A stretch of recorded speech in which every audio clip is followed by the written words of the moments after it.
Some of the loudest cheers for Cadel Evans' historic win in France arguably came from Australia's cycling industry.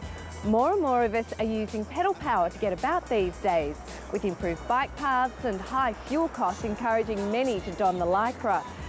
This rise of the commuter cyclist has many predicting a boom for the local industry. But one retailer warns there are still many significant speed bumps ahead.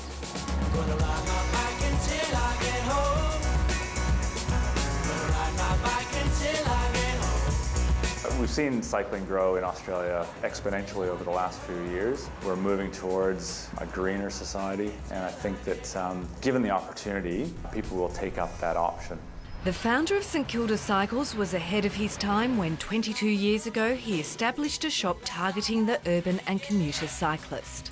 He was insightful enough to sort of identify certain needs in the cycling market that to this day we still offer. There was a need for sort of urban commuting products, touring bikes, folding bicycles. It was a prescient move. Vince Attry estimates 80% of his customers are using their bikes as a form of transport rather than simply for recreational sport. Luckily for the shop, they're also becoming less reluctant to invest in that transport. So we're seeing a great influx, especially in the workshop, of people who are willing to sort of spend money on being able to just, like I say, focus on the riding rather than on the actual machine itself.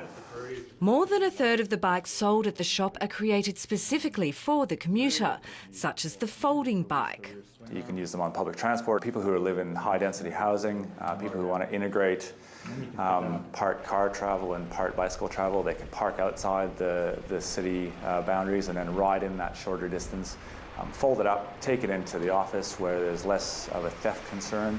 However, alongside the steadily increasing customer base has come fresh challenges. There's a lot of competition in the bicycle industry. There's a lot of shops. It's very, very price-driven. There's a lot of choice in the market, and it's therefore prices and margins are being squeezed down.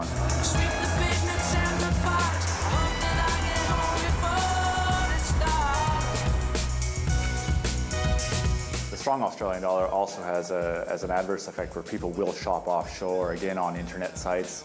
We have seen sales go offshore on the internet. It's not just the high-end racing stores that are suffering. Like most retailers, St Kilda Cycles is wrestling with how best to respond to the online threat. There are things that we sell, I know, that are available at a greatly reduced price overseas. We run the risk of course, stocking those items, people coming in and having a look, walking out and purchasing them from the internet for sometimes half the price. We have to counter that by offering, of course, that, like I say, that service, having the stock here. There's no use running away from it and burying your head in the sand. You've just got to reach more contact points with your customers, and eventually I think that they will come back into the store. Vince Attry is also counting on ignorance about the intricacies of bikes to work in his favour. Unlike other retail sectors, the bicycle is a mechanical component, and of course over time they will need to be serviced. We don't berate people for buying things on the internet. I think everyone does it, but I think over time there will be a levelling of that purchasing from overseas. And St Kilda Cycles will continue to focus on the urban and commuter cyclist. I don't think we're terribly groundbreaking, but I do think that the vast majority of other shops may still be focused on the recreational or the sports side of things. Bicycle shops have a lot of work to do. It's a competition thing. The cream will sort of rise to the top, I suppose.